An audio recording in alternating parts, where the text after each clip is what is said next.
Aturan kebijakan makan 20 menit ini banyak menuai pendapat dari masyarakat. Ada yang setuju dan menyatakan wajar, ada pula yang tidak setuju. Kita akan membahasnya bersama dengan Wakil Gubernur Jawa Timur, Bapak Emil Dardak. Selamat siang, Pak Emil.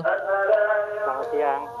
Baik, Pak Emil, di Jawa Timur sendiri sebenarnya penerapan aturan 20 menit ini di seluruh rumah makan dan restoran atau rumah makan yang ada di pinggir jalan saja, Pak?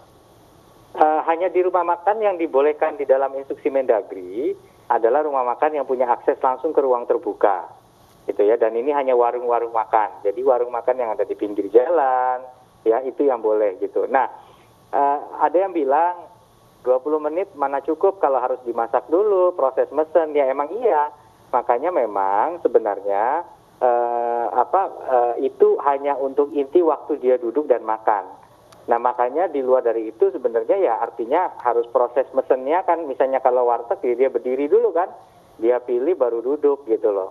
Begitu udah dapat makanannya dikasih, baru dia duduk. Jadi memang nggak, kalau dihitung dengan waktu nyiapin makanan ya mepet gitu, karena orang kan kecepatan makannya beda-beda gitu.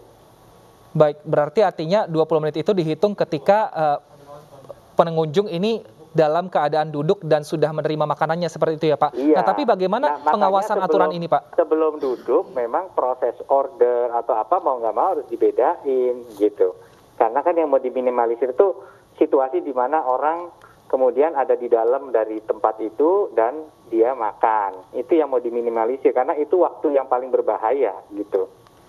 Pengawasannya seperti apa ini? Kalau seperti ini Pak Emil, apakah memang di setiap warung makan ada petugas yang kemudian menghitung satu persatu atau seperti apa?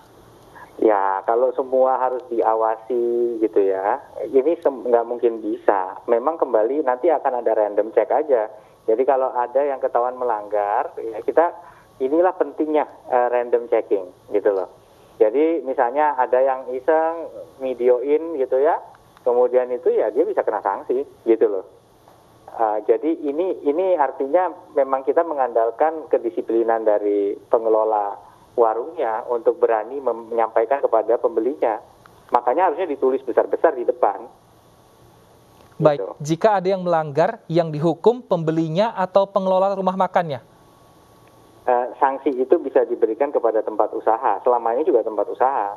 Tapi sebenarnya tidak berarti yang datang itu juga nggak terkena sanksi. Jadi bisa dua-duanya, individual sanksi sama sanksi tempat usaha. Karena kaitannya dengan pelanggaran prokes di tempat usaha, gitu. Tetapi kalau pelanggaran prokes yang tidak berkaitan tempat usaha kan juga ada. Nah itu ya hanya pelanggarnya yang kena, gitu. Baik Pak Emil kan juga sempat mencoba makan di warung dalam waktu 20 menit. Menurut Pak Emil, wajarkah 20 menit ini untuk menghabiskan satu porsi makanan? Orang itu kan nggak biasa gitu makan itu dikasih waktu ya kan, jadi rasanya nggak nyaman mungkin. Tapi ya kalau kita ingin meminimalisir penyebaran COVID-19 tapi pengen warung tetap bisa buka, ya ini jalan yang bisa diambil gitu. Dan benar kalau pemerintah mikirnya saya nggak bisa percaya masyarakat pasti nggak patuh, pelaku usaha pasti nggak patuh, mending tutup aja terus, kan juga susah gitu. Apalagi ada yang bilang, di Jepang satu tempat makan dikasih 40 juta gitu, yang gimana mampu Indonesia melakukan itu gitu. Baik, kalau untuk razia penerapan aturan PPKM level 4 sendiri, seperti apa pelaksanaannya di Jawa Timur, Pak Emil? Ya, pelaksanaan PPKM level 4 tentu tetap sama seperti PPKM darurat kemarin. Ada operasi justisi yang dilakukan gabungan dari TNI, Polri, Satpol PP gitu. Nah ini yang dilakukan secara konsisten sebagaimana selama ini juga telah berlangsung operasi justisi itu, cuman intensitasnya ditingkatkan. Baik, terima kasih Pak Emil atas informasi dan juga waktunya. Sehat selalu Pak dan selamat bertugas kembali.